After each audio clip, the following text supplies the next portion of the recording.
Welcome to another quiet journey into the past. Tonight, we leave behind the noise of the modern world and drift into the gardens of the Aztecs. Some were vast floating fields where maize and flowers grew upon the waters of a great lake. Some were private courtyards enclosed by walls and softened by fountains. Others belonged to temples where every plant held a sacred meaning. In ordinary homes, small plots offered chilies, beans, and healing herbs. And in Texcoco, a philosopher king carved terraces into the hills, where stone, water, and silence became a living poem together. These gardens tell stories of survival, of beauty, of ritual, and of thought. They remind us that even in an empire of warriors and temples, life also bloomed in soil, in water, and in the quiet care of hands tending plants. So, settle in, let your mind wander, and allow the soft histories of these forgotten gardens to guide you gently toward rest. In the middle of a vast highland basin, more than 2,000 meters above sea level, there once spread a necklace of lakes that shimmered like fragments of polished obsidian. These lakes, set in the Valley of Mexico, were fed by mountain streams and surrounded by volcanic slopes. At dawn, when the mists curled along their edges, the water seemed endless, reflecting pale skies and the outlines of distant hills. It was here, in this watery landscape, that the people we now call the Aztecs, or Mexica, learned to coax earth out of water, creating gardens that floated, though they did not truly float. The lakes of the valley were not all the same. Some were salty, especially Lake Texcoco, which lay at the center like a restless heart. Others, like Lake Xochimilco and Lake Calco to the south, were fresher, fed by clear springs that bubbled up from beneath the mountains. It was along these southern lakes, where waterfowl gathered in clouds and reeds grew in tall, whispering stands, that people first began to build what we call chinampas. The word Chinamapa comes from Nahuatl, the language spoken in Tenochtitlan, and it can be translated as something like fence of reeds or enclosure of canes. It describes not just a patch of land, but the method of creating land where none had been before. Imagine a shallow stretch of lake where water is rarely deeper than a few feet. Farmers would drive stakes into the soft bed, weaving between them mats of reeds and branches, until they formed a long rectangle like a raft tied down at the edges. Into this frame they scooped mud from the bottom of the lake, dark and thick, rich with nutrients. Load after load, carried in baskets, was piled into the enclosure.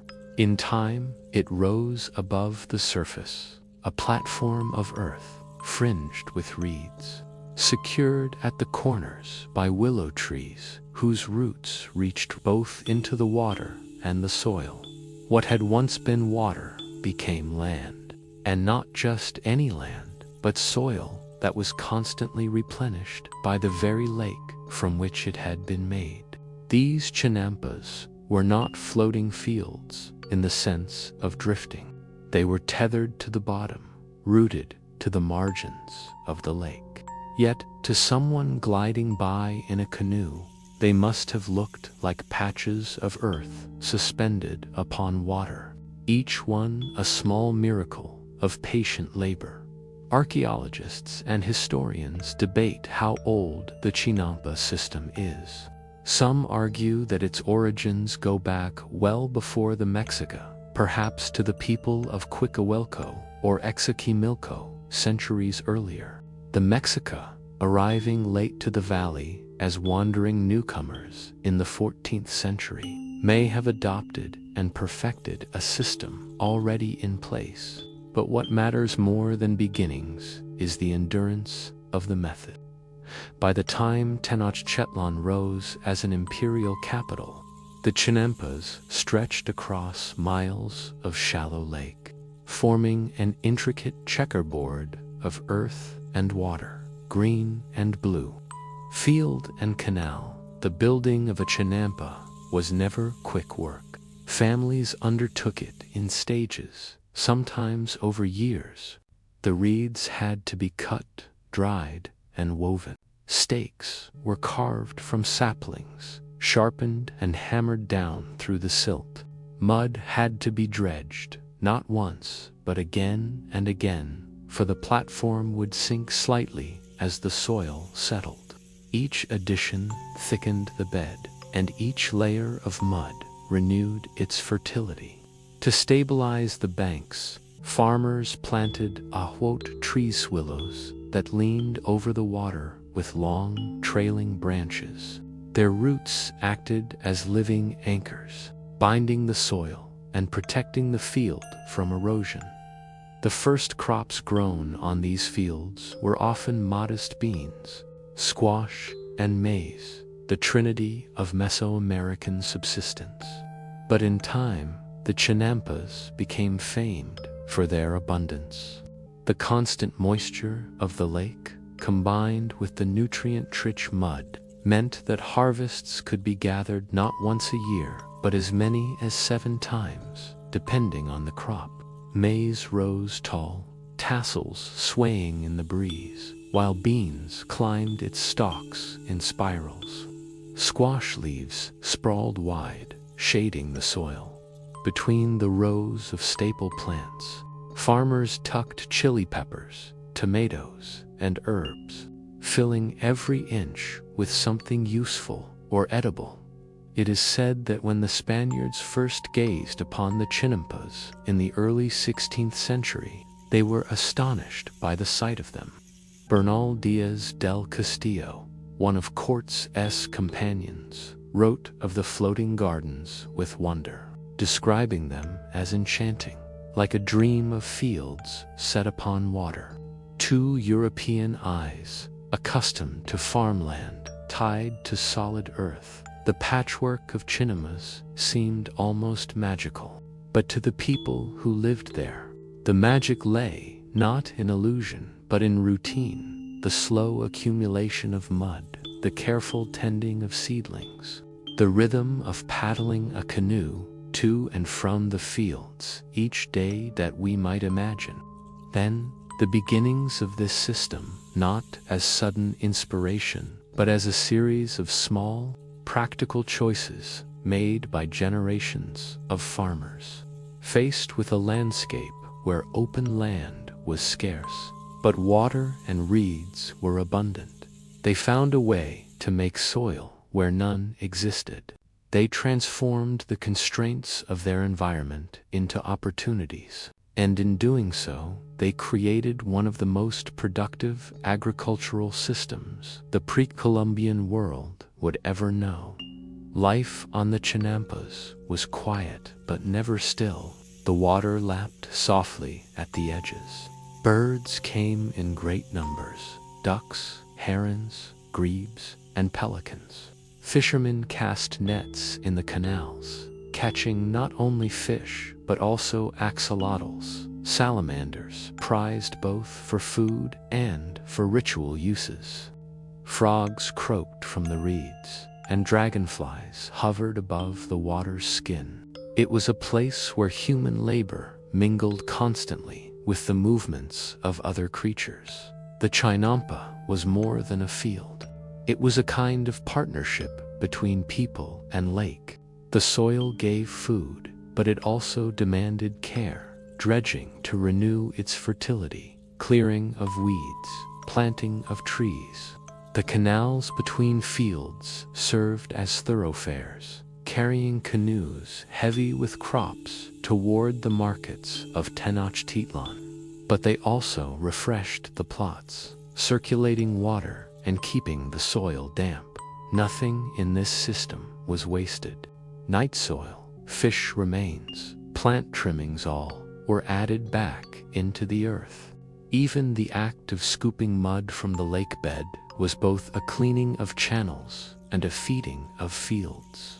By the time Tenochtitlan grew into a city of perhaps 200,000 people, the Chinampas had become its breadbasket. They were, in a very literal sense, the floating foundation of the city's life. Without them, the city could not have supported so many mouths in so small a space. But at the beginning, they were simply rectangles of earth among reeds, patches of soil that children helped to carry, men and women dug and filled, and families planted with hope. This is the story of how land was made out of water, slowly, by hand, with no machines or iron tools, only reeds, wood, and patience. The Chinampas remind us that agriculture is not always a matter of conquering nature, but of working with it, shaping it gently, and letting it shape us in return.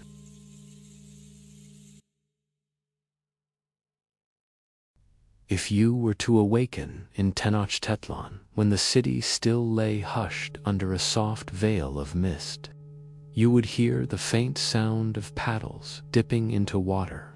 It was the hour when China Peros, the farmers of the floating fields, set out in their canoes, moving slowly along the canals that threaded through the city and out toward the southern lakes. The air was cool, carrying the smell of damp earth. As the sun rose, the volcanoes on the horizon, Popocatépetl and Iztaccíhuatl, would catch the first pale light, their snow-capped peaks glowing faintly above the valley. The canoe, slender and carved from a single tree trunk, glided silently. It carried baskets, tools, and sometimes the farmers' children, who were brought along to learn the work by watching and helping. Along the canals, stone causeways connected parts of the city to the land. But for the Chinampas, the canoe was everything: vehicle, bridge, and companion. With a simple push of a pole, the farmer could slip across the water, past willows whose roots laced into the banks, past plots where maize stood in orderly rows, until he reached his family's patch of earth. A Chinampa, in full use, was a living, breathing space. The soil, dark and damp, was divided into careful rows. In one corner, maize plants grew tall, their green leaves rustling softly in the morning breeze. In another, beans wound their way upward, while squash plants sprawled low, their blossoms bright orange against the green. Between the larger crops, there were smaller treasures: chilies, whose sharp scent carried when crushed, tomatoes, ripening to a soft red, and herbs used for flavor and medicine alike. No space was left empty. To walk upon a Chinampa was to walk through a patchwork of color and texture. The farmer would begin his day by inspecting the rows, bending to pull weeds, checking the soil's dampness, or propping up a stalk that had leaned too far. If the soil looked tired, he might scoop fresh mud from the canal, lifting it in baskets and spreading it across the surface in a slow, steady rhythm. Children sometimes joined in this work, their small hands patting down the earth, their laughter echoing across the water. Women, too, played a vital role, tending seedlings in small nurseries before they were transplanted into the main plots. Waterfowl were constant visitors. Ducks landed with sudden splashes, while white herons stood motionless among the reeds, waiting for fish. The farmers had to guard their crops from hungry birds, though at the same time they trapped and hunted them, adding meat and eggs to the family diet. Dogs barked from the edges, and sometimes turkeys domesticated long before the arrival of Europeans wandered freely, clucking and scratching at the ground. The chinampas were not silent gardens. They were filled with the sounds of life, human and animal alike. At midday, the work paused. Families often ate on the chinampa itself, resting under the shade of willow trees. A simple meal might consist of maize, tortillas, beans, and chili sauce, perhaps with a handful of fresh herbs or tomatoes. If fish had been caught in the canals, or ducks snared, these could be roasted or boiled. Food was not simply fuel, but a reminder of the system's richness. The lake gave both soil and sustenance, water and wildlife. Beyond farming, the chinampas were also a place of flowers. The Aztecs loved flowers deeply, not only for their beauty, but for their use in rituals and as offerings to the gods. Marigolds, dahlias, and other blossoms were carefully tended, their colors bright against the green of crops. Entire chinampas were sometimes dedicated to flowers alone, their harvest destined for the markets of Tenochtitlan or for the altars of temples. The fragrance drifted across the canals, mingling with the smell of earth and water. Life on the chinampas was not only about toil. Children played along the narrow banks, sometimes paddling small canoes of their own, sometimes chasing each other among the rows. Elders sat in the shade, weaving mats or repairing nets, their voices low as they exchanged stories. The rhythm of the day was slow but full, guided by the seasons of planting and harvest, by the rising and setting of the sun, and by the subtle changes in the lake itself. When harvest time came, the chinampas revealed their abundance. Canoes were loaded high with maize, beans, squash, and flowers. These were paddled back into the city, to Tlatelolco, the great marketplace, where tens of thousands gathered each day. The market stalls overflowed with goods, not only food from the chinampas, but salt, obsidian, textiles, and tools. A farmer arriving with his canoe of produce might trade maize for cacao or flowers for a finely worked blade. The chinampas, quiet and green in the morning mist, connected directly to the bustling heart of Tenochtitlan through the lifeline of the canals. Ritual, too, was woven into the life of the chinampas. The Aztecs saw the earth as sacred, and the soil of the fields was not merely dirt, but a gift from the gods. Offerings of copal, incense, flowers, or even drops of blood were made to ensure fertility and balance. Farmers sang or prayed quietly as they planted maize seeds, speaking to the earth goddess Tlazolteotl or the maize god Sentiotl. Every action, even the scooping of mud from the canal, had meaning within this broader spiritual fabric. As evening fell, the chinaperos loaded their canoes once more, this time with tools and baskets now empty.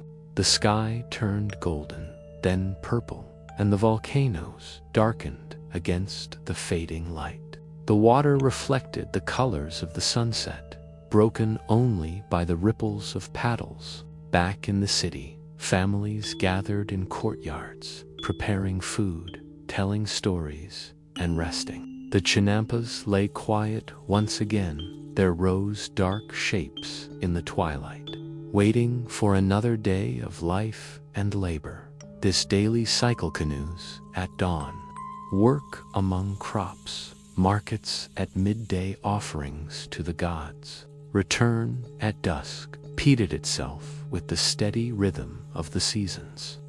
It was not a life of grandeur, like that of nobles in palaces or priests in temples. It was the life of ordinary people, sustained by earth they had built with their own hands. And yet, in its quiet persistence, it was extraordinary. For in the end, these floating fields, tended with patience, provided the food that kept Tenochtitlan alive. The Chinampas were gardens of both necessity and beauty, places where maize stood beside marigolds, where canals mirrored the sky, and where the labor of generations was preserved in soil lifted from water. To imagine a day among them is to imagine a world where the boundary between land and lake was always shifting, and where human hands made permanence out of mud and reeds.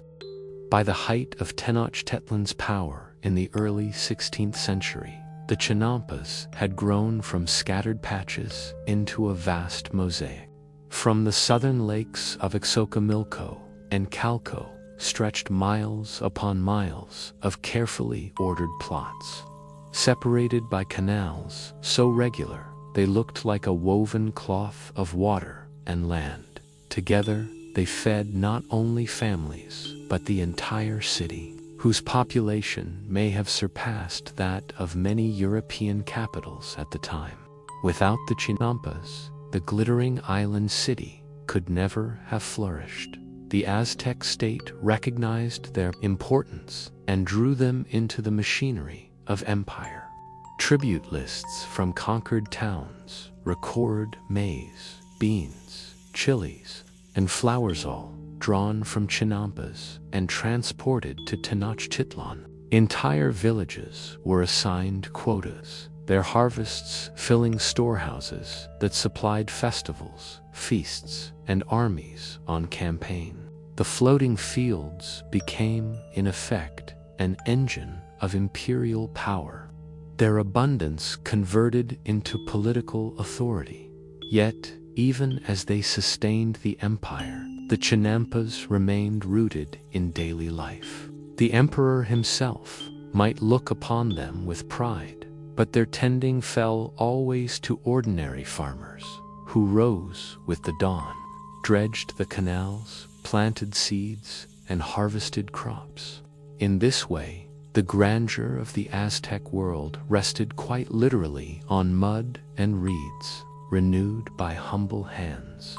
When the Spaniards marched into the valley in 1519, they were astonished by the sight. To Bernal Diaz del Castillo, the city surrounded by water, crisscrossed by canals, and fringed with floating fields, seemed like something from a vision. Hernan Cortes, in his letters to the King of Spain, compared Tenochtitlan to Venice, the only reference point he had for a city that rose from water. To them, the Chinampas were part of the wonder, fertile plots rising straight from the lake, laden with maize and flowers. The conquest that followed was brutal. In 1521, after months of siege, Tenochtitlan fell. Its temples were toppled, its palaces burned, its people killed or enslaved. The great dikes and canals were neglected or destroyed, and the Spanish began draining the lakes to make way for streets and farmland more familiar to them. Much of Lake Texcoco disappeared over the centuries, and with it, the delicate balance of water and soil that had sustained the Chinampas. And yet, not all was lost. In the southern lakes, especially Xochimilco, the Chinampas endured. Families who had tended them before the conquest continued their work after, adapting to new rulers, but preserving old methods. They kept scooping mud from the canals, planting willows at the corners, and filling their plots with maize, beans, chilies, and flowers. Even as colonial Mexico City grew upon the ruins of Tenochtitlan, swelling with stone churches and Spanish plazas, the quiet life of the Chinampas persisted on its watery margins. Over time, the role of Chinampas shifted. They no longer supplied an empire, but they continued to feed local markets. In the colonial era, the China Perros of Xochimilco became known for their vegetables and flowers, which found eager buyers in the city. Canoes piled high with marigolds, roses, and herbs paddled northward just as they had in Aztec times, though now their buyers spoke Spanish and carried silver coins instead of cacao beans. Centuries passed, the lakes shrank further, drained by canals and pumps, but Xochimilco remained a watery enclave at the edge of a vast and growing metropolis. In the 20th century, the Chinampas there gained new fame, not just as farmland, but as a cultural treasure. Colorful boats called trajineras began to carry visitors through the canals, their bright paintwork reflected in the water. Musicians played, vendors sold food, and tourists admired the floating gardens. Beneath the celebrations, however, the old work continued. Farmers still tended the soil, still planted seeds, still pulled mud from the canal bottoms to renew their fields. Today, the Chinampas of Xochimilco are recognized as a UNESCO World Heritage Site. They are celebrated as a link to the Aztec past, a living tradition that has survived conquest, colonization, and urban sprawl. And yet they are also fragile. Pollution, invasive species, and the encroachment of Mexico City threaten their survival. Farmers who carry on the work of their ancestors do so with both pride and difficulty, balancing tradition with the challenges of the modern world. To walk among the Chinampas now is to step into a space where past and present mingle. You see rows of maize and chilies, just as the Mexica once grew them. You see canals shaded by willows, their reflections broken by the passage of canoes. You hear birdsong, the splash of paddles, the murmur of farmers at work. But beyond the lake's edge, the noise of the city drifts in traffic sirens, the hum of millions of lives. The Chinampas exist in both worlds at once, the ancient and the modern, the quiet of water and the roar of urban streets. In this way, the story of the Chinampas is not only about agriculture, but about resilience. It is about how human hands turned mud and reeds into gardens, how families sustained a great city, how traditions endured even under conquest, and how fragile systems can persist across centuries. The floating fields of Tenochtitlan remind us that the most extraordinary achievements often grow slowly, patiently, in silence, until they become the very foundation of life. And so the Chinampas remain feathered gardens of maize and marigolds, floating fields that do not float, an inheritance of water and earth that speaks softly of endurance. They are not ruins of stone or monuments of empire, but living soil, still tended, still fertile, still echoing the quiet labor of countless generations. To imagine them is to imagine the Valley of Mexico, not as a dry basin or a crowded city, but as a place where water once shimmered, wide and green, and where people learned to make land from lake, permanence from impermanence, and abundance from mud. Tenochtitlan was not only a city of canals and bustling marketplaces, it was also a city of walls and courtyards, each one a private world hidden from the public eye. Behind the facades of noble houses and palaces, there existed quiet spaces where water trickled, plants grew, and the noise of the city seemed to fade away. These were the private gardens of Aztec nobles, small but carefully arranged spaces where power, wealth, and devotion were expressed through soil, stone, and water. To understand these gardens, one must first picture the city itself. Tenochtitlan was laid out on an island in the middle of Lake Texcoco, its streets aligned with canals, its neighborhoods connected by causeways. At its center rose the great sacred precinct, dominated by the Templo Mayor, a pyramid whose twin shrines honored the gods Huitzilopochtli and Tlaloc. Around this sacred heart clustered palaces, government halls, schools, and the houses of the nobility.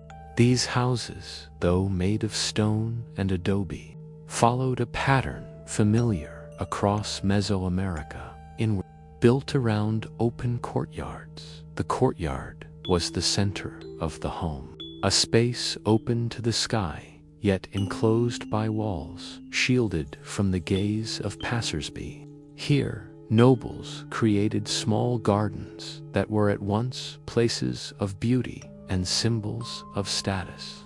The Aztecs had inherited a long tradition of associating gardens with nobility and the sacred.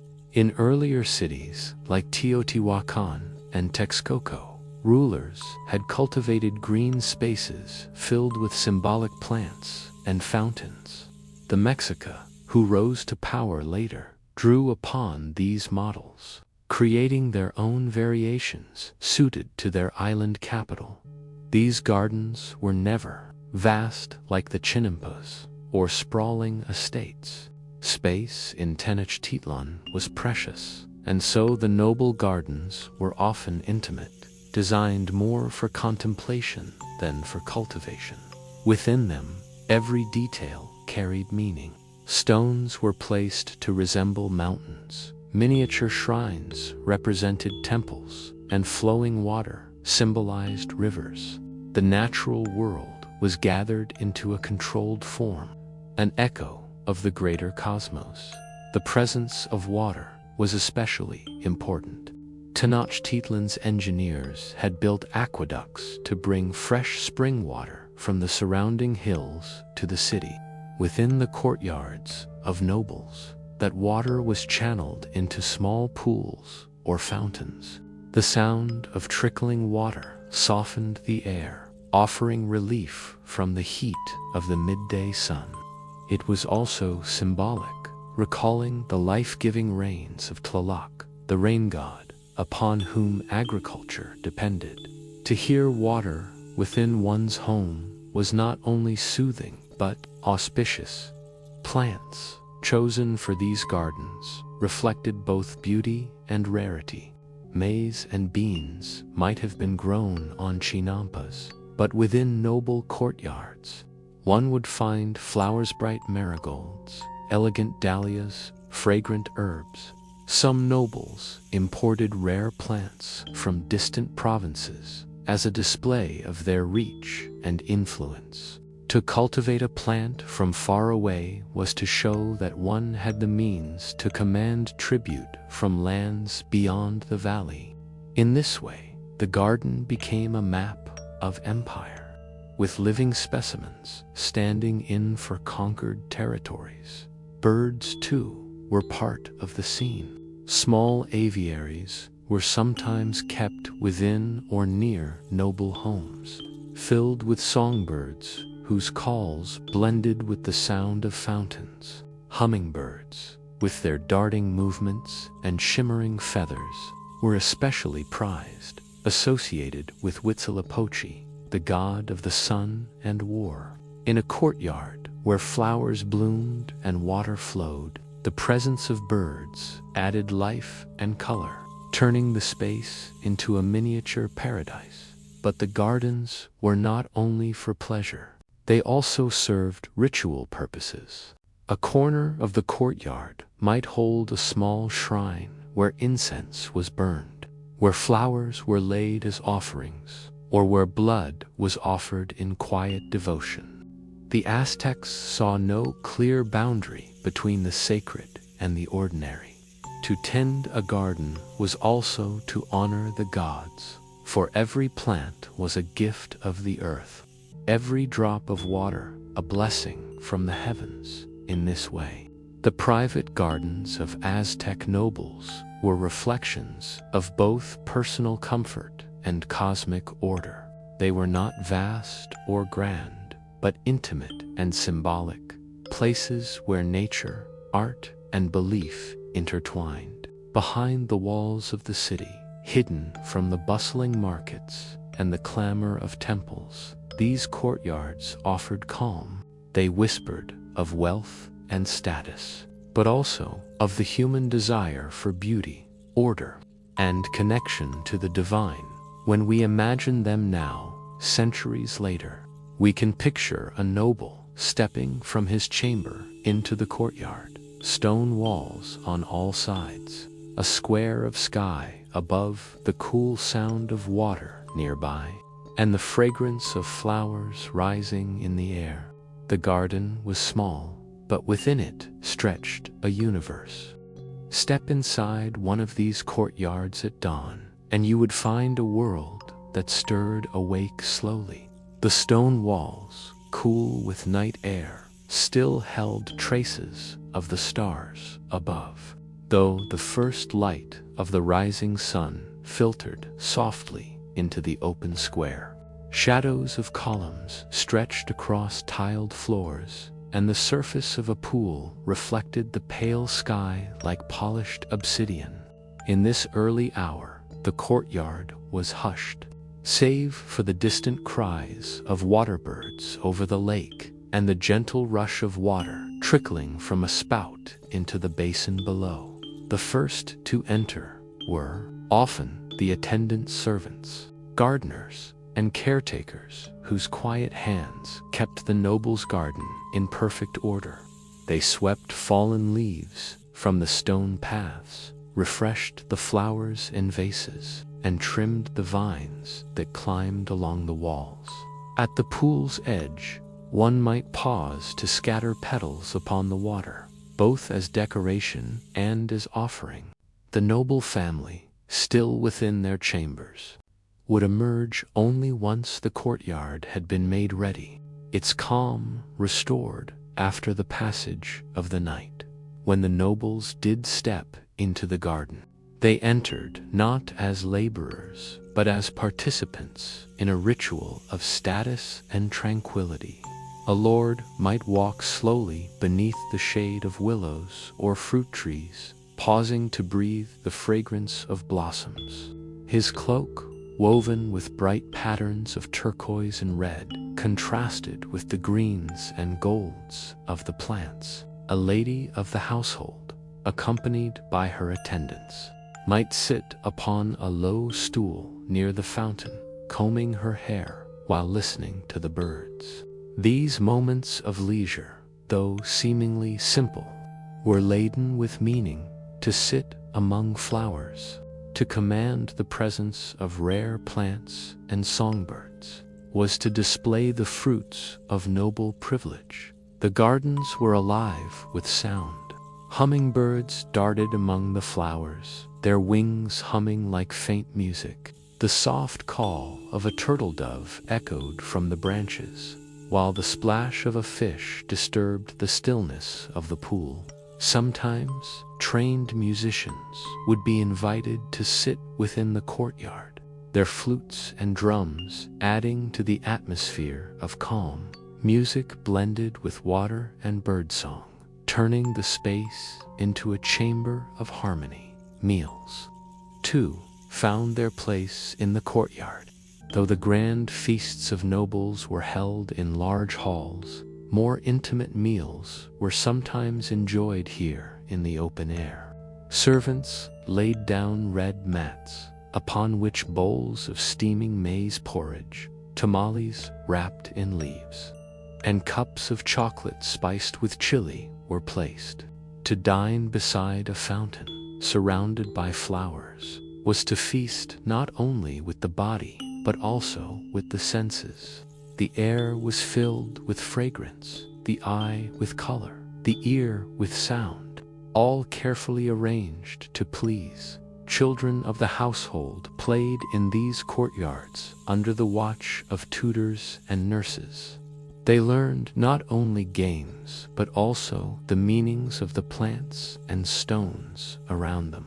A noble child might be told that the marigold was linked to the sun, or that the flowing water mirrored the streams of Tlaloc's domain.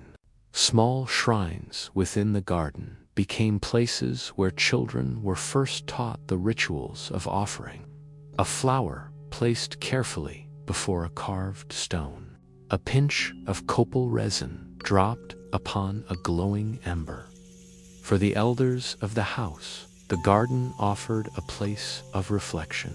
Scribes or poets might sit in the shade, composing verses inspired by the beauty around them. The Aztecs valued poetry deeply, and the imagery of flowers and water was central to their art.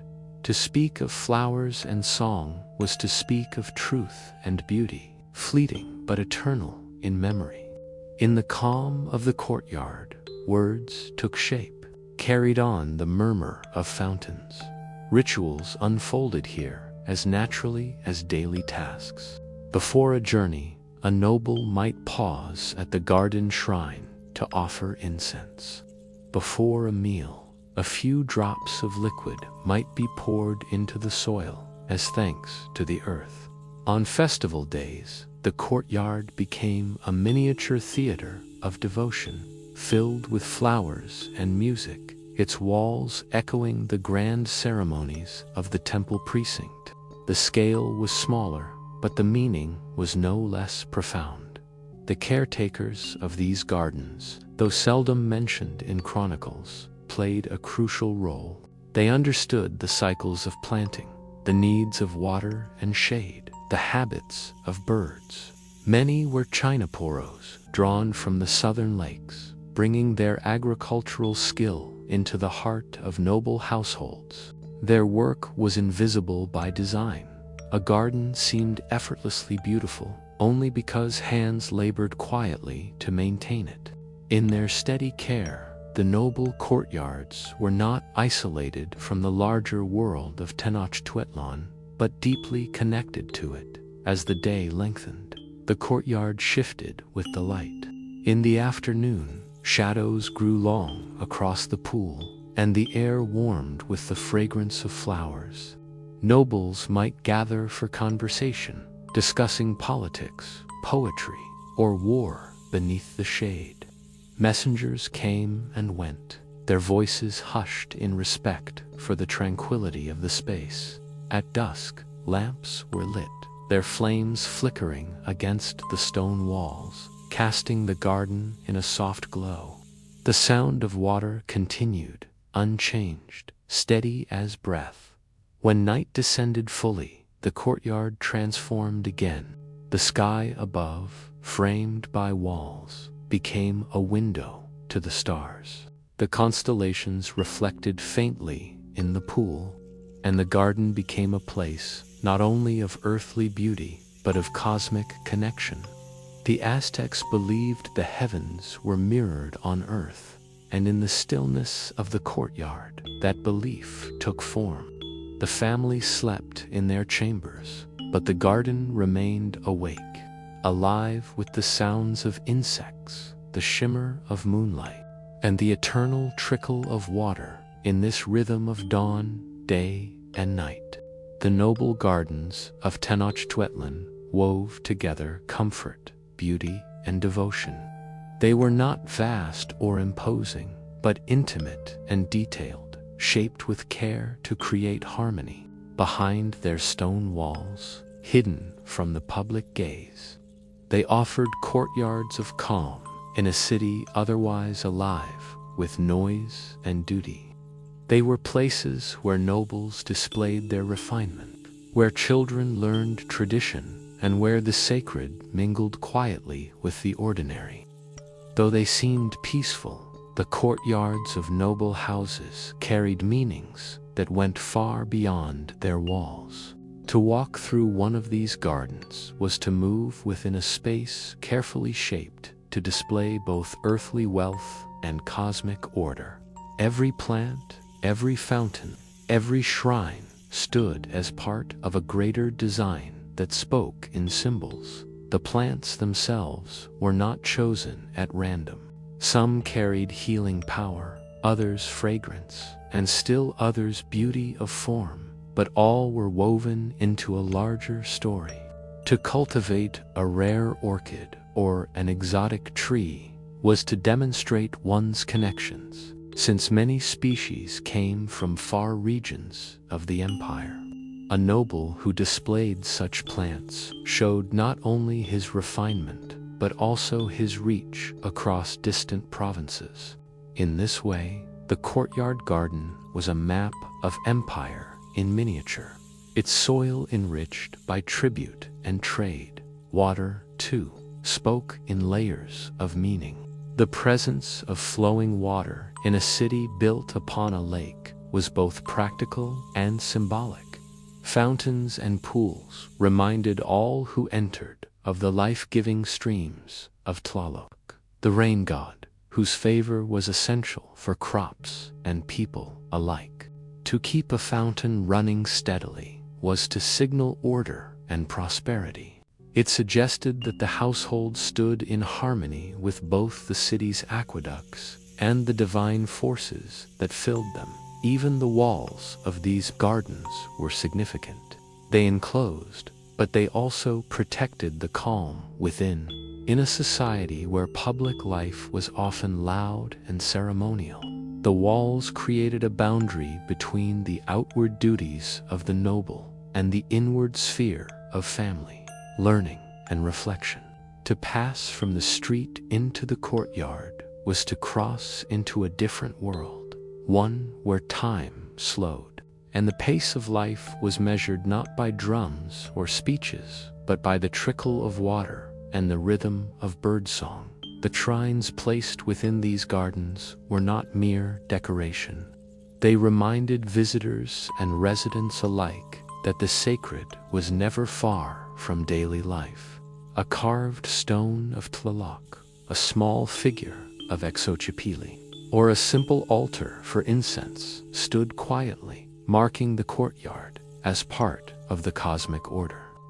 These small devotions mirrored the larger ceremonies of the great temple precinct, linking the household to the divine without leaving home. To light incense in a courtyard was to participate in the same cycle of offering and gratitude that sustained the entire empire.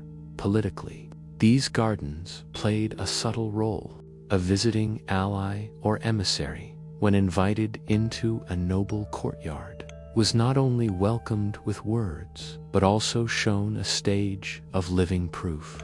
The beauty and harmony of the garden spoke silently of the noble's capability, wealth, and refinement. It suggested control over both nature and society, a display of balance that was deeply admired in Aztec culture. A noble who kept a well-ordered courtyard revealed himself to be a man capable of keeping order in greater affairs.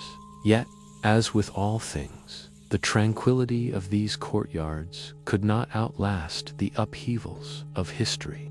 When the Spanish arrived and war broke upon Tenochtitlan, many of these enclosed gardens were destroyed, abandoned, or reshaped. The walls were broken, the fountains stilled, the plants left untended. Stones that once bordered flower beds were taken to build colonial houses and churches. Some shrines were smashed, their gods declared false. What had once been quiet sanctuaries of noble life became fragments, absorbed into the changes of conquest.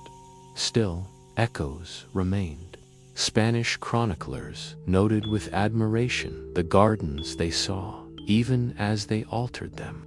They described the fountains, the pools, and the order of the courtyards, sometimes comparing them to the cloisters of monasteries they knew from Europe.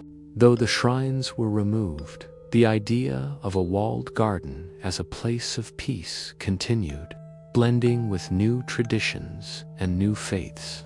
In this way, the spirit of the Aztec noble garden did not vanish completely, but lingered in the courtyards of colonial houses. Transformed yet faintly familiar, today, we cannot walk through these courtyards as they once were. Time and conquest have altered the stones, the plants, and the rituals.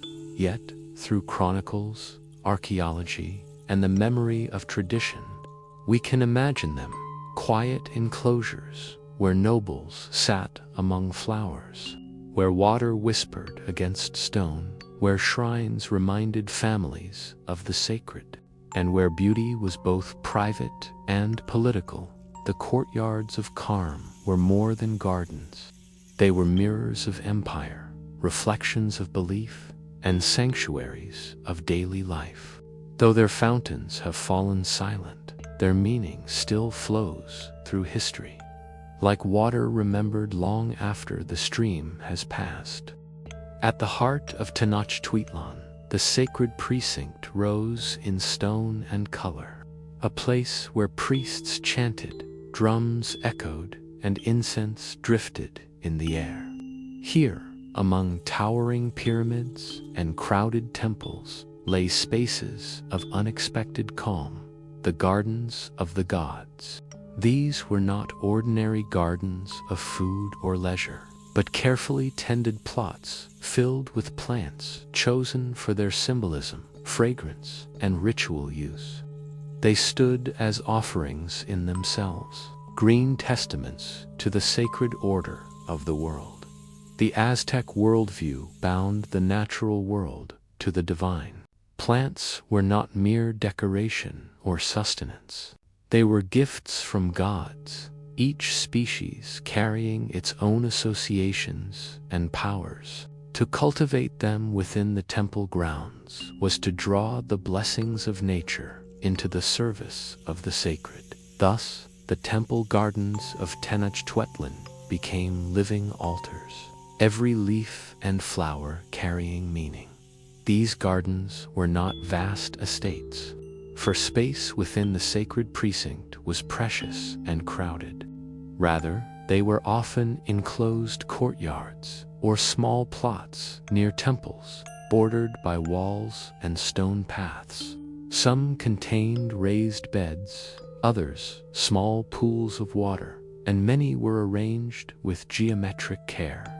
Within them grew plants that would be gathered for offerings, for medicine, or for ritual decoration.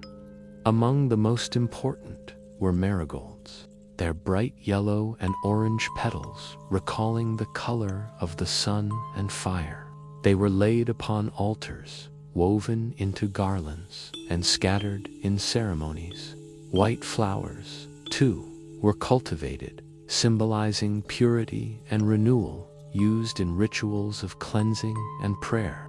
Herbs such as sage, copal resin plants, and aromatic leaves grew nearby, valued for their scent when burned as incense. Other plants were chosen for their sacred associations. The maguey, with its sharp leaves and nourishing sap, was tied to both sacrifice and sustenance. From it came puche, the ritual drink, and fibers for rope and cloth. The cacao tree, though difficult to grow in the cooler highland climate, was treasured, for its beans were used in sacred drinks and as currency. To tend a cacao tree in a temple garden was to signal both prestige and devotion. Temple gardens also held trees and shrubs brought from distant lands. Tribute ensured that exotic species from warmer valleys or coastal regions found their way to the capital. To cultivate these within the sacred precinct was to honor the gods with the richness of the empire itself. The gods, like the rulers, were to be served with the finest the land could provide.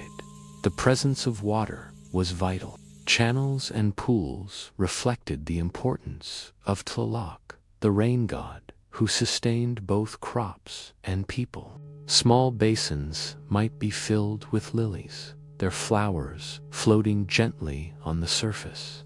The sound of dripping water, faint amid the noise of the city, carried a reminder of the sacred cycles of rain and growth. Within these enclosures, the contrast was striking. Beyond the walls, Tenochtitlan thrummed with activity: markets, workshops, soldiers, and scribes.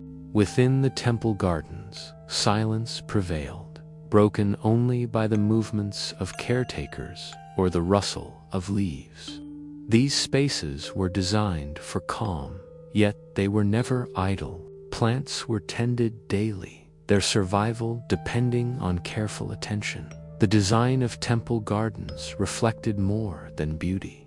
It echoed the Aztec vision of the cosmos. Raised beds might represent mountains where gods dwelt.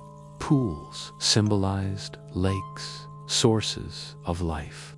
Paths traced the four directions, aligning the garden with the great order of the universe. To step into one of these gardens was not to leave the sacred precinct, but to enter a quieter chapter of its meaning, a place where the gods were honored not with stone and blood alone, but with living green. In this way, temple gardens became sanctuaries within sanctuaries. They softened the hard edges of pyramids and platforms with leaves and flowers, blending the sacred order of ritual with the rhythms of nature. They were tended by ordinary hands, but designed for divine eyes, each plant a prayer growing silently in the soil. If the temple gardens were living offerings, then those who tended them were quiet keepers of the sacred.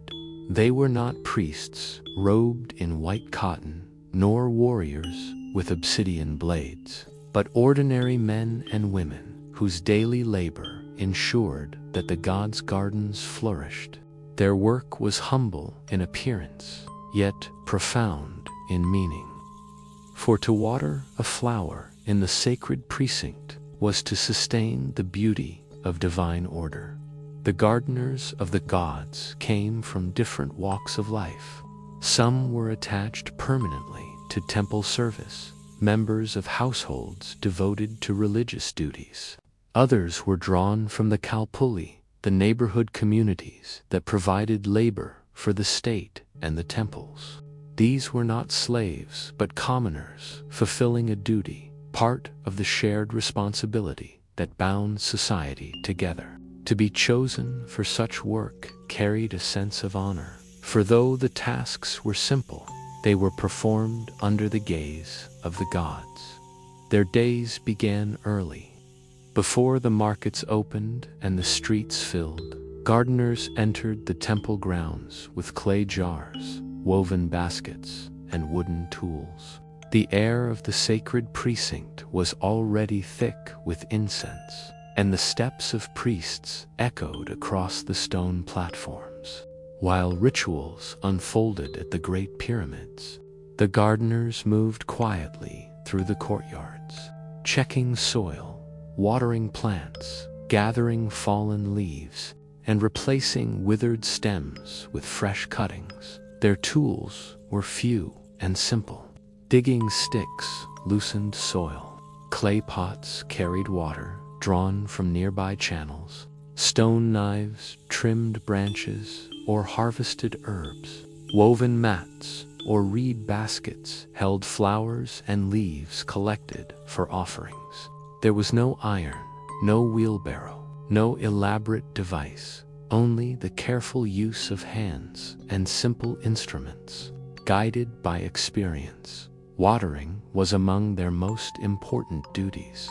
Even though Tenochtitlan rose from the lake, fresh water was precious, brought in by aqueducts and carefully distributed. To pour water onto temple soil was to imitate the rains of Tlaloc, a small reenactment of cosmic generosity. Gardeners bent low with clay jars, sprinkling water gently around roots. taking care that not a drop was wasted. In their motions lay a ritual of quiet devotion, repeated day after day. Weeding and pruning followed. No plant could be left untended, for disorder in the garden was a sign of neglect, a blemish unworthy of divine sight. Gardeners bent over flower beds, pulling out intruding stems, shaping shrubs, trimming trees, their fingers stained with sap and soil. They worked patiently, their silence part of the sanctity of the place. Harvesting brought another dimension to their labor. Flowers were plucked at their peak, placed carefully into baskets lined with soft leaves. Herbs were cut in small bundles, their scent rising into the morning air. These were carried to the priests, who used them in ceremonies, garlands for idols. Offerings laid upon altars, incense burned in clay burners. Thus, the gardener's work passed directly into ritual. Each blossom and leaf transformed from living green into sacred gesture. There was also symbolic maintenance. Small shrines within the gardens required sweeping, cleaning, and fresh adornment. Stones that represented mountains might be washed, their surfaces cleared of dust. Pools and basins had to be refilled, lilies kept fresh, and the trickle of water maintained. The gardeners ensured that every element of the miniature cosmos within the courtyard remained in balance, mirroring the order of the greater world. Their labor was not glamorous, but it was steady, and it carried weight. To falter in duty was not simply to neglect plants, but to dishonor the gods. A wilted flower on an altar, a dry basin, or an overgrown path risked signaling disorder, a crack in the harmony of sacred life. Gardeners worked with this awareness, their quiet tasks infused with meaning. In tending plants, they tended the relationship between humans and the divine. Though humble, their position carried a measure of respect. Chronicles suggest that those who served in temple gardens were often remembered with kindness, for their work embodied diligence and devotion. They were not warriors earning glory in battle, but caretakers of peace, sustaining beauty and life where others offered blood and fire. In a world often marked by conflict, their labor represented a gentler form of service to the gods. As the day wore on, the gardeners blended into the rhythms of the sacred precinct. While priests conducted ceremonies, scribes recorded tribute, and officials met in council. The gardeners continued their rounds, watering, pruning, sweeping, harvesting. Theirs was a presence seldom noted in grand accounts, yet essential to the daily life of the temples. Without their hands, the sacred gardens would wither, and with them a vital part of divine order. At sunset, when drums announced the evening rituals and smoke rose into the darkening sky, the gardeners laid aside their tools. Their baskets were emptied, their jars set down, their mats rolled away. They departed quietly, leaving behind the courtyards in order, the plants watered, the flowers ready for offering. The gardens closed into stillness, awaiting the dawn, when ordinary hands would once again renew the living altars of the gods. The temple gardens of Tenochtitlan were more than collections of plants. They were symbols in living form, woven into the larger fabric of Aztec belief. To stand within them was to glimpse the cosmos in miniature, where every flower, tree, and pool of water represented forces greater than themselves. For the Aztecs, the tending of these spaces by humble gardeners was itself a sacred act, linking human labor with divine order. At the heart of their meaning was the idea that nature was never separate from the gods. The marigold was not simply bright. It carried the warmth of the sun and the fire of sacrifice. The white flower was not merely delicate. It embodied purity, renewal, and the cleansing power of ritual. A basin filled with lilies recalled the waters of creation, the primeval place from which the world was born. Even the soil itself was sacred, for it was the flesh of the earth deity, sustaining all that grew by arranging these elements within temple gardens. The Aztecs created a visible reflection of their cosmology. Raised beds stood for mountains, where gods made their homes. Pools symbolized lakes and seas, sources of fertility. Pathways marked the four directions, echoing the structure of the universe itself. In this way, the sacred precinct was not only built of stone pyramids and shrines, but also of green life that softened, mirrored, and deepened its meaning.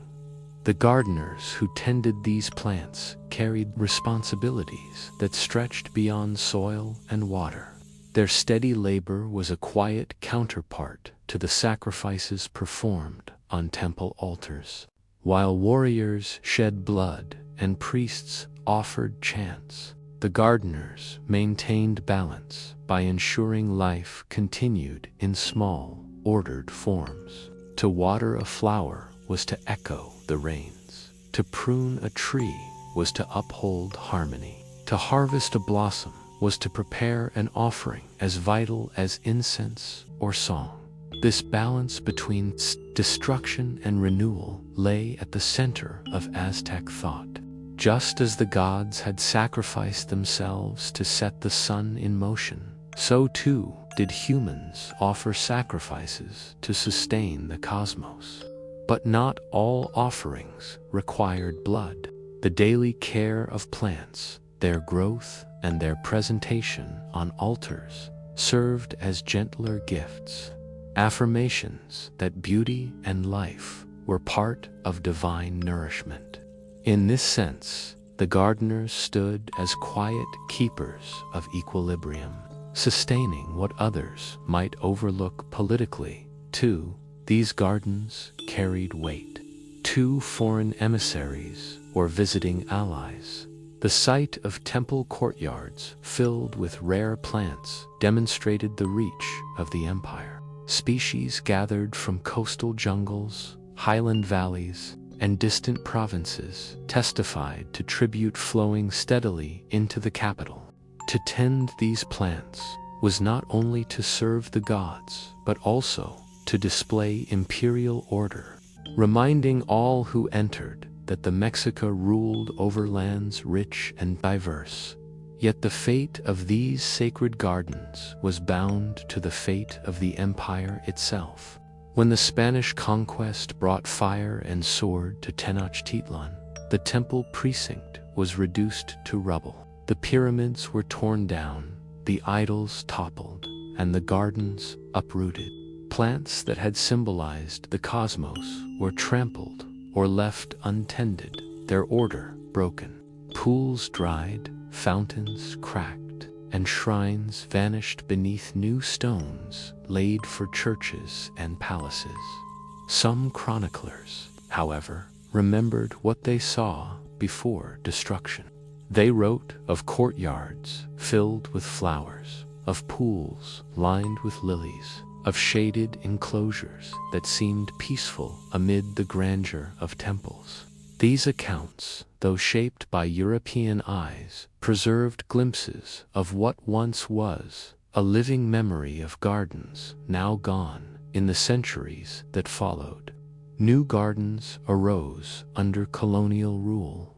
Spanish friars and settlers cultivated cloister gardens and courtyards, blending European traditions with local plants. The symbolism shifted, but faint echoes of the old sacred gardens lingered. Marigolds, once tied to sun and sacrifice, continued to bloom in festivals, eventually finding a new place in rituals like the Day of the Dead. The plants survived. Even if the meanings transformed today, the gardeners of the gods are nameless. Their hands left no inscriptions, their work recorded only in passing. Yet their labor lives on in memory, in the surviving traditions of flowers, incense, and ritual planting. They remind us that history is not only built by rulers and warriors, but also by ordinary people whose steady care sustained beauty and meaning. The temple gardens, once sanctuaries of living green within the stone heart of Tenochtitlan, may be gone, but in recalling them, we glimpse the quiet balance they embodied, the union of human hands and divine order, the offering of life alongside sacrifice, and the recognition that even the simplest flower, when tended with devotion, can become sacred. Beyond the great pyramids and noble palaces of Tenochtitlan lay a quieter world of homes, narrow lanes, and small courtyards. Here lived the majority of the city's people, artisans, farmers, fishers, traders, and laborers. Their houses were modest, often made of adobe or stone, with flat roofs and rooms arranged around an open yard. Within these yards, life unfolded, meals were prepared, children played, animals were kept, and, most importantly, gardens grew. These were not gardens of grandeur or rare tribute plants. They were small, practical plots, cultivated for food, medicine, and daily use. In them, the pulse of everyday Aztec life could be seen most clearly. If the Chinampas fed the city and the noble courtyards displayed wealth, the household garden was the heart of sustenance and health. Most households had only a small space, yet even a narrow courtyard could yield a surprising variety of plants. Against a wall, a few stalks of maize might rise, their leaves rustling in the breeze. Beside them, climbing beans twined up wooden poles, their pods hanging like pendants. Near the kitchen, chili peppers grew in clusters, their bright red fruits drying in the sun. Tomatoes, smaller and more acidic than the varieties familiar today, ripened on low plants. Together, maize, beans, chili, and tomatoes formed the basis of daily meals, transforming into tortillas, stews, and sauces that nourished families. Herbs filled the remaining corners. Epazote, with its sharp, resinous scent, was used both to season food and to ease digestion. Sage and mint added flavor to drinks or remedies for colds. Amaranth, with its edible leaves and grain, held both nutritional and ritual importance.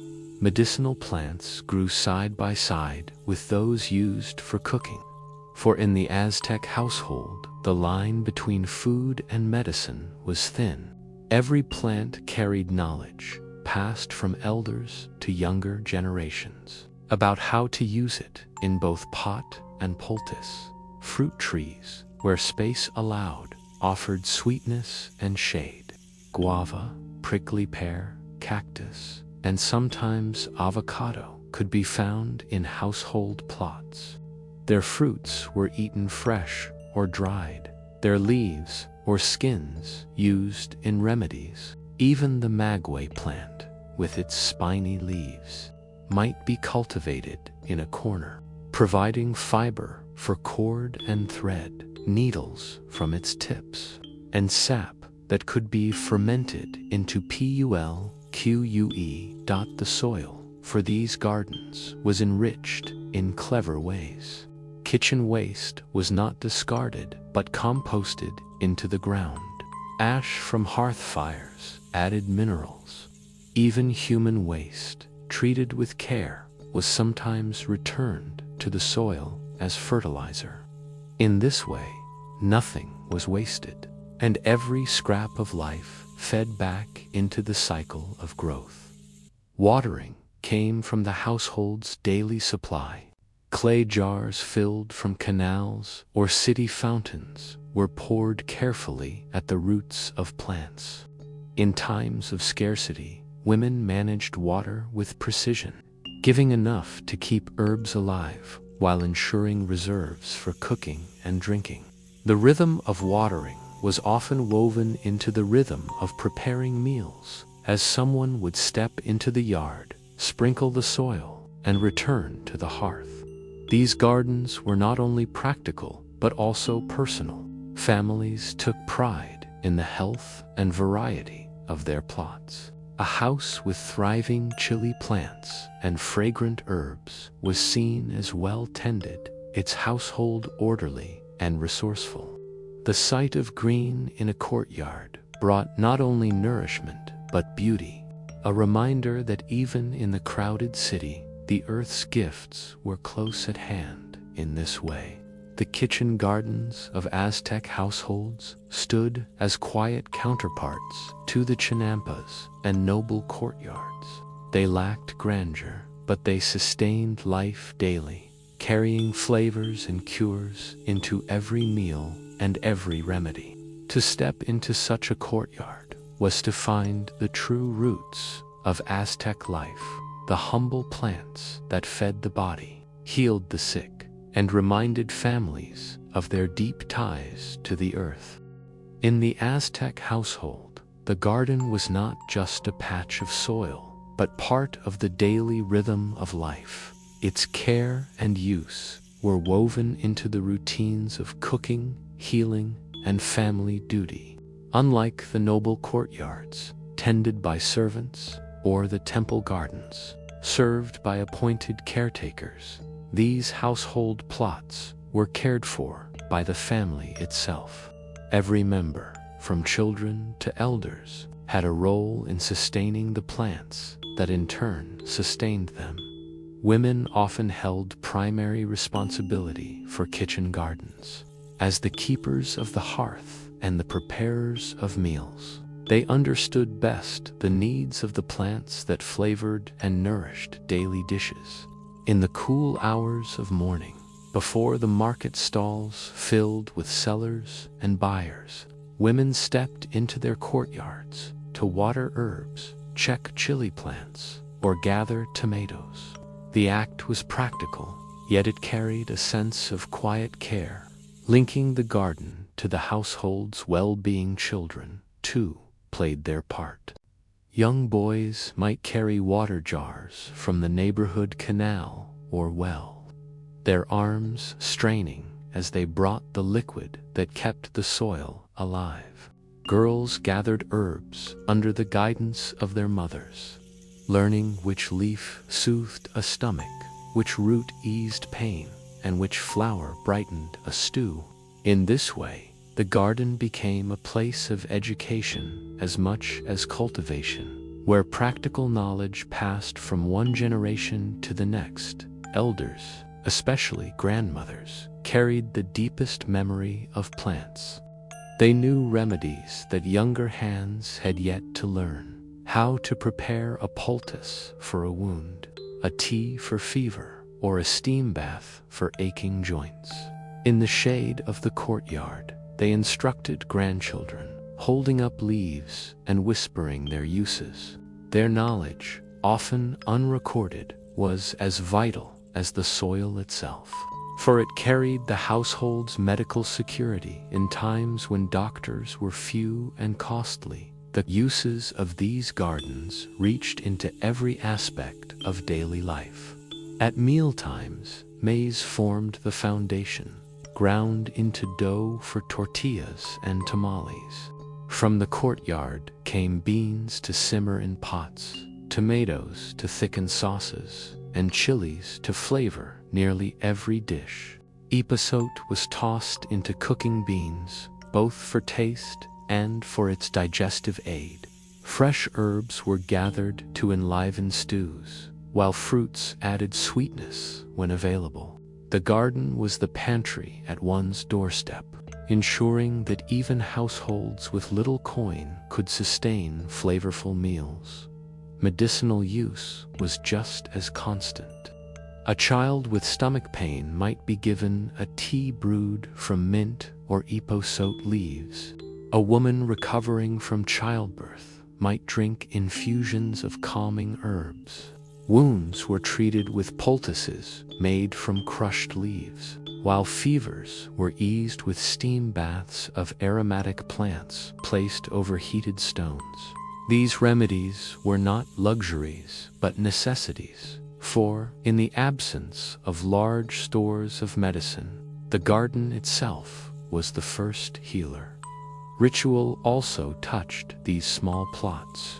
Flowers from household gardens were sometimes placed before family shrines, or burned as incense during ceremonies for ancestors. Certain plants, such as amaranth, carried both nutritional and sacred meaning, and their grains might be offered in small rituals within the home.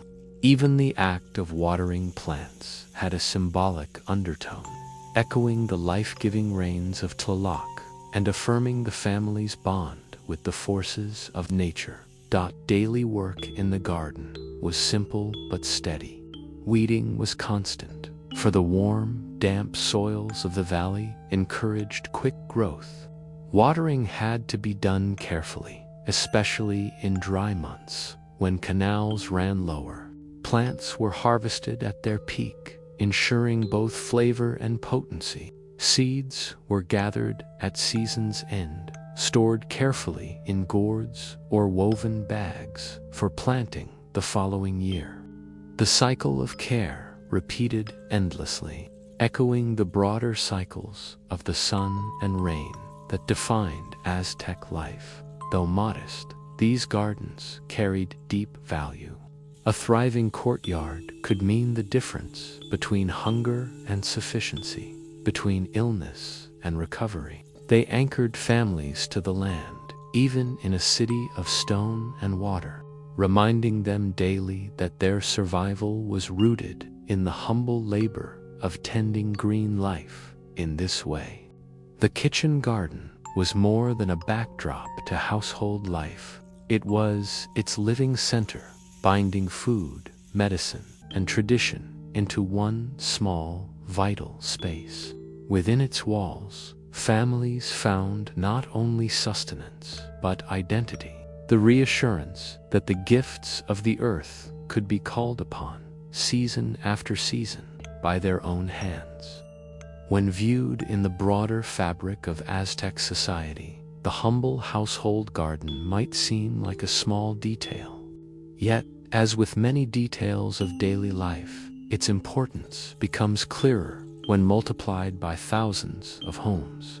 Each courtyard plot, modest on its own, contributed to the survival of families and neighborhoods.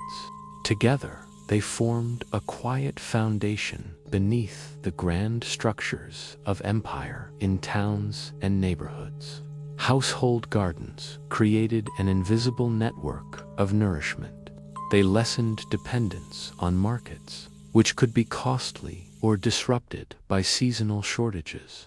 They supplemented the tribute system, where households were expected to provide goods or labor to the state. And they offered security in lean years, when floods, droughts, or conflict interrupted the larger fields and chinampas. A garden in the courtyard meant that, even in uncertainty, a family had its own supply of food and medicine within arm's reach.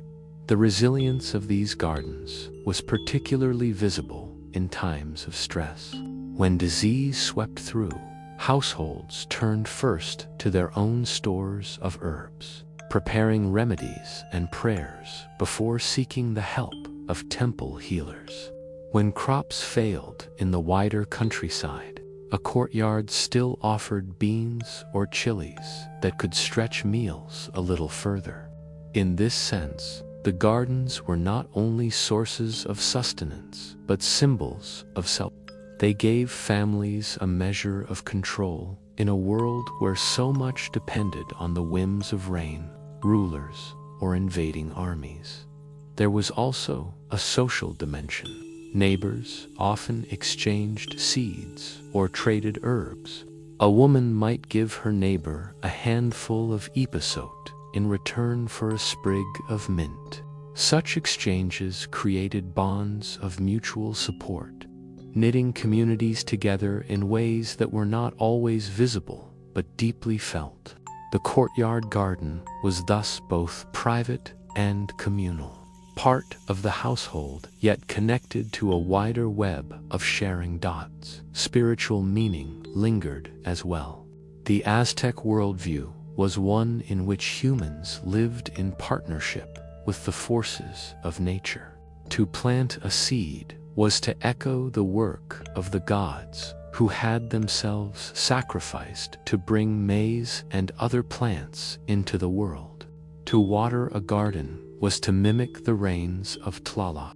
To harvest was to receive, once again, the bounty of the Earth Mother, Tenansen. Even small daily acts of tending herbs carried these echoes, reminding families that their survival was intertwined with sacred cycles. The Spanish conquest, beginning in 1519, reshaped this landscape dramatically. Large estates, known as encomiendas, took much of the best farmland, and tribute demands shifted to new crops like wheat. Yet household gardens endured. They were adaptable, small, and difficult to control. Families continued to grow chilies, beans, and herbs in their courtyards, carrying forward traditions that larger fields sometimes lost. They adopted new plants, coriander, onions, and even fruit trees brought from across the ocean. The gardens became sites of cultural blending, where old and new grew side by side. In this way, household gardens acted as vessels of continuity.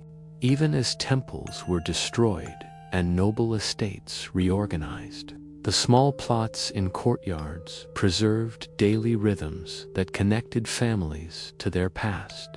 A grandmother still taught her granddaughter which leaves to pick for a fever. A mother still ground chilies harvested from her own plants. A child still learned the value of patience by waiting for seeds to sprout. The legacy of these gardens continues into the present. In parts of Mexico, courtyard gardens remain common, sustaining families with herbs, vegetables, and flowers. Many of the plants once tended by Aztec households, chilies, tomatoes, beans, and amaranth, are still central to daily cuisine. The knowledge of their uses, passed from generation to generation, echoes the wisdom of ancestors who first tended tiny plots centuries ago. Ultimately, the story of Aztec household gardens is not one of grandeur but of persistence. Unlike palaces or temples, they did not crumble in dramatic ruins. Unlike empires, they did not rise and fall with the stroke of history. Instead, they lived quietly, season after season, in courtyards where hands reached into soil, seeds sprouted, and families found sustenance. They were the roots of everyday life, ordinary, humble, and enduring.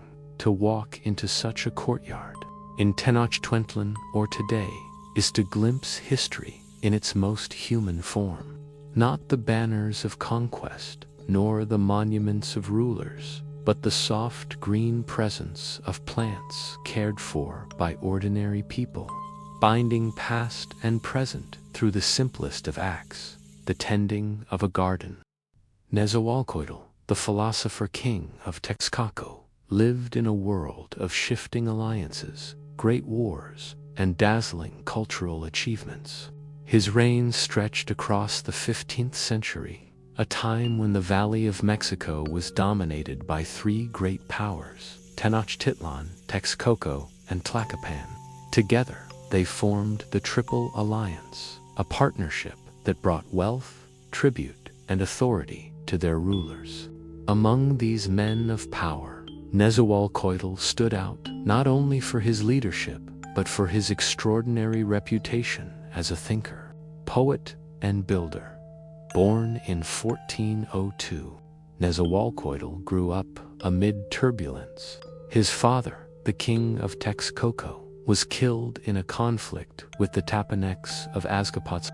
As a young man, Nezahualcóyotl lived in exile, moving from one refuge to another, sharpening his mind on hardship. His very name, often translated as hungry coyote or fasting coyote, reflected a creature that survives by wit and endurance. When the Tapanecs were eventually defeated with the help of Tenochtitlan, he regained his throne and began a reign that would last decades. Rulers in the Valley of Mexico were expected to demonstrate their power through monumental works, temples that scraped the sky, aqueducts that channeled distant springs, palaces that displayed riches. Nezahualcóyotl built all of these, yet he also turned his attention to another form of creation, gardens. For him, these were not just spaces of pleasure, but settings in which philosophy, poetry, and the natural world could meet. The Valley of Mexico was well suited to such visions. Surrounded by mountains, dotted with lakes, and crossed by rivers, it offered dramatic contrasts of stone and water, dry heights and fertile valleys. Nezahualcóyotl chose the hillsides above Texcoco as the canvas for his most famous creations. Here he ordered terraces to be carved into slopes, fountains to be shaped from rock, and channels to guide streams into still pools. Unlike the bustling chinampas of Tenochtitlan, these were not fields of production. They were places of reflection, where nature was ordered, yet not conquered, where a king might walk among stone and water and ponder the fleeting nature of life. The builders who worked under his direction cut stone with patient care. Some terraces were laid with smooth slabs, their edges fitted so tightly they needed no mortar. Others were left rougher, blending with the surrounding cliffs. Stairways climbed in measured steps, linking one level of the garden to another. Everywhere water was present, coaxed from springs by carefully carved channels. It did not roar like a torrent, but trickled gently, filling basins and feeding fountains that murmured softly in the stillness. The presence of statues added another layer. Carved from basalt and other stones, they were placed in niches or beside pools. Some represented gods. Others were animals or human forms. They watched silently over the terraces, reminders of the divine presences believed to inhabit every aspect of the natural world. To walk among them was to move in a landscape where stone itself seemed to carry memory and voice.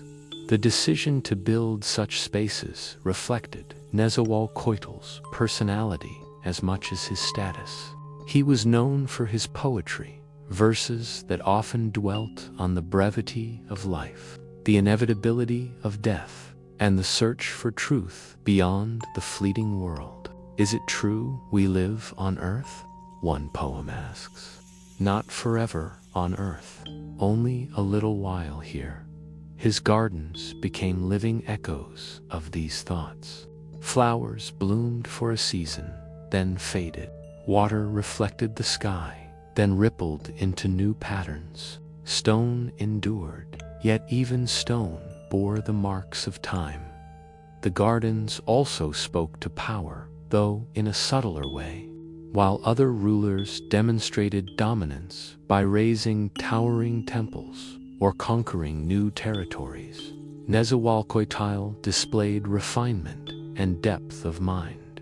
His terraced landscapes suggested a ruler who could order nature without destroying it, who could create spaces of calm amid an often violent world. Visitors to Texcoco would have understood the message. Here was a king not only of armies but of wisdom, a man who found authority not only in war but in thought. As centuries passed, these gardens would be remembered as some of the most beautiful in the Valley of Mexico. Chroniclers who wrote after the Spanish conquest described their terraces, fountains, and statues with a mixture of admiration and nostalgia.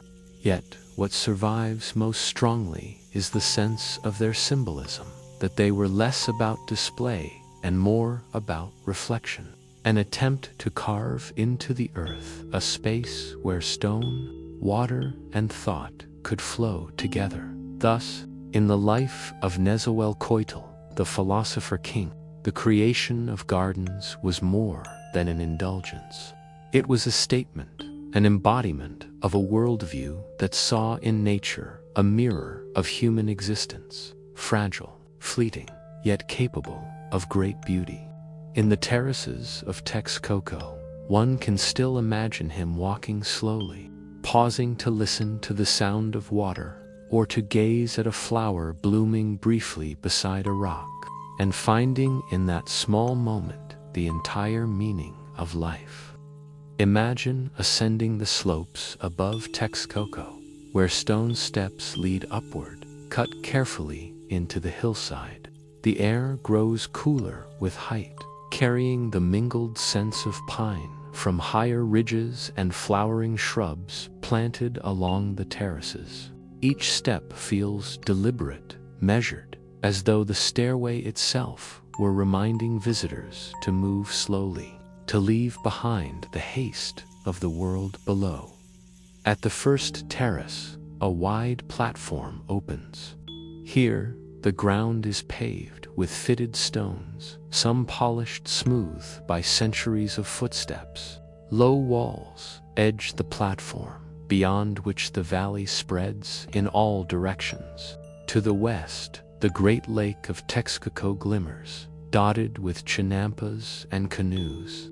To the south, mountains rise in layered ridges, their peaks sometimes capped with white. The garden does not conceal this view. It frames it as though the king intended visitors to see nature itself as part of the design. Moving further inward, one comes to channels of water, their edges lined with carved stone. The channels do not rush, but flow gently, carrying spring water into basins. At intervals, the water spills into fountains, where it arcs upward before falling with a soft splash. The sound is constant, but never overwhelming, a murmur that accompanies every step, like quiet conversation. To walk here is to be reminded that water is both life and music, shaping the garden with movement and calm. Statues mark the paths. Some are human figures, their expressions worn smooth by time, their stances solemn. Others are animals, coyotes, eagles, serpents, each carrying symbolic meaning within Aztec thought. A coyote crouches near a pool, its stone eyes gazing forever into the water's reflection. Perhaps this was Nezahualcóyotl's own emblem, a reminder of the animal from which his name was drawn, the cunning survivor who thrives in harsh lands. The terraces themselves are planted with care. Though the gardens were not fields for crops, flowers grew in abundance. Some bloomed in brilliant colors, red, yellow, and deep purple, while others were chosen for their fragrance, perfuming the air on warm afternoons. Birds were drawn to this abundance, and their calls punctuated the quiet. Hummingbirds darted among blossoms, wings shimmering in the sun, while larger birds perched in the branches of shade trees. The garden, though designed, still belonged partly to the natural world, alive with creatures who claimed it as their own. Pools of still water reflected both sky and stone. Their surfaces lay unbroken until a breeze stirred them, sending ripples across the mirrored clouds. To stand before one of these pools was to see the union of above and below, of the heavens and the earth, caught briefly in a perfect circle of water. For Nezahualcóyotl, who often pondered the brevity of life, such reflections must have carried profound meaning. A pool might seem eternal, yet its surface was changed in an instant by the touch of wind. Just as human life could be altered in a breath, pathways wound upward to higher terraces, each level offering a slightly different mood. Some spaces were shaded by trees, their branches arching overhead like green roofs. Others opened to the sun, their stone paving warmed beneath the feet. At certain points, inscriptions were carved into rock, fragments of poetry, records of deeds, or invocations to the gods. Visitors would pause to read or to listen as an attendant recited words aloud, turning stone into voice, garden into poem. In secluded corners stood shrines, small but carefully built. Some were dedicated to particular deities, such as Tlaloc, Lord of Rain, whose blessing was essential to all living things. Others may have honored ancestors, rulers who had come before. These shrines, nestled among flowers and water, reminded visitors that the sacred was never far away. Even in a place of leisure and beauty, the presence of gods and ancestors was constant, woven into the very stones. The rhythm of the garden encouraged slowness. One did not rush from terrace to terrace, but lingered by a fountain, by a flowering tree, beside a statue's silent gaze. The design itself seemed to urge reflection, each element a gentle prompt to look inward as much as outward. Here, in a world so often filled with the noise of markets and the clang of battle, one could hear only water, wind, and birdsong. It is said that Nezahualcóyotl sometimes walked these terraces alone, composing poems as he moved.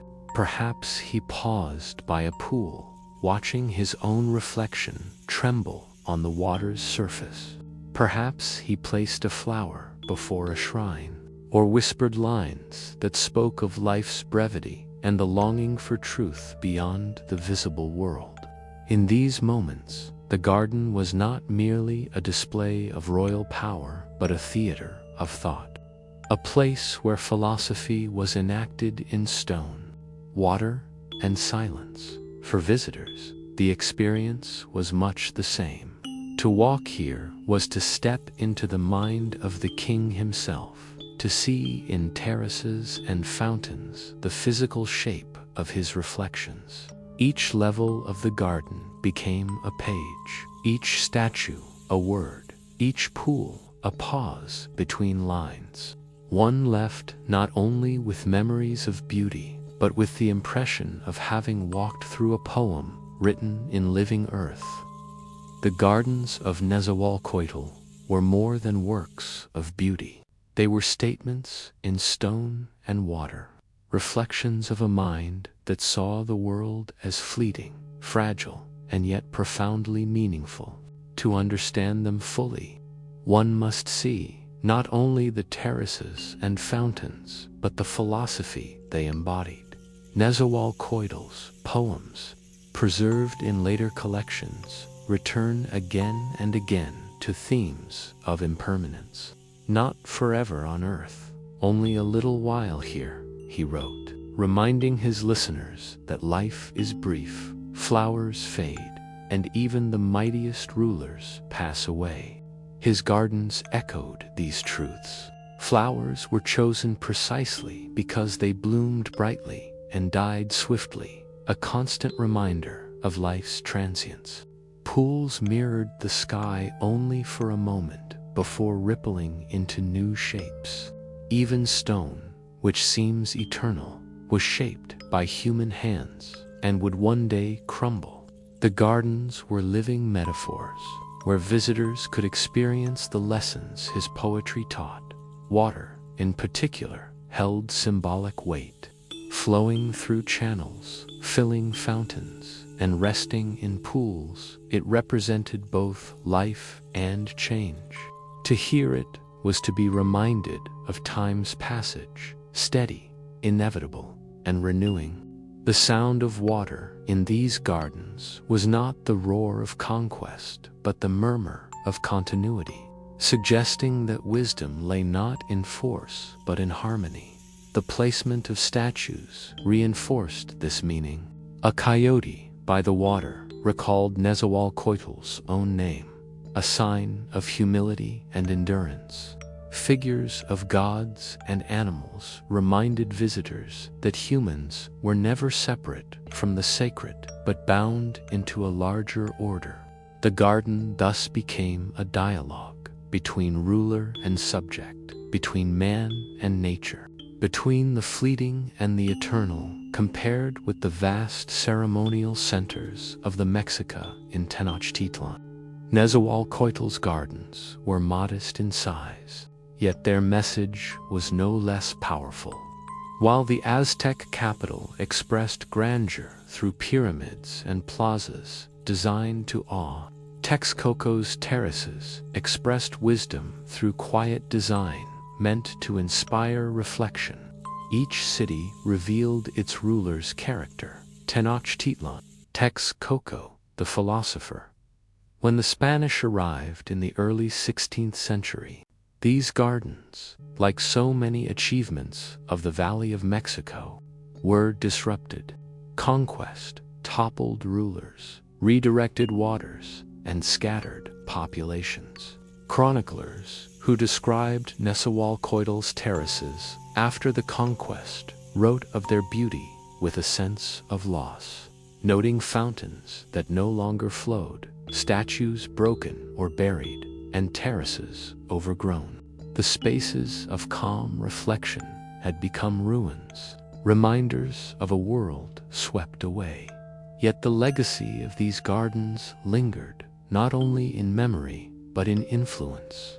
Later, colonial gardens in Mexico, laid out in convents and estates, echoed some of the same features: still pools, shaded terraces, carefully chosen flowers. Though the meanings shifted, the idea of a garden as a place of reflection endured. Even today, Nezahualcóytl is remembered less as a warrior king and more as a thinker and poet. His verses continue to be read, and his gardens, though largely lost, remain part of the image of his reign. They remind us that power can be expressed not only in conquest, but in contemplation. Not only in monuments of stone, but in spaces where stone and water speak together in silence. The symbolism of these gardens reaches beyond their own time. They suggest that in the midst of empire, in the press of duty, and the turbulence of war, a ruler sought to carve out places of calm. They suggest that wisdom lies in acknowledging life's brevity, in cherishing beauty that fades, in hearing the quiet murmur of water as a lesson in humility. To imagine walking those terraces now is to touch that legacy. The flowers are gone, the fountains stilled, the statues weathered, yet the idea remains. A garden as a poem, a garden as philosophy, a garden as a mirror of life itself. Stones, statues, and still water, fragments of a lost world, yet echoes of truths that remain timeless. And so, our walk through the gardens of the Aztecs comes to an end. From floating fields that fed a city, 2 quiet courtyards of nobles, from temple plots tended for the gods, to the humble kitchens of ordinary families, and finally to the terraces of each garden has whispered its own story. Though many of these places are gone, their memory lingers in the taste of chilies, in the rhythm of water, in the patience of seeds that sprout and fade with the seasons. They remind us that history is not only battles and monuments, but also the gentle work of hands in soil, the murmur of fountains, the fleeting beauty of flowers. As the night deepens, carry with you the calm of these gardens. Let their stillness be a companion as you drift into rest, and may their quiet endurance remind you that even the smallest roots can hold the greatest strength. Good night.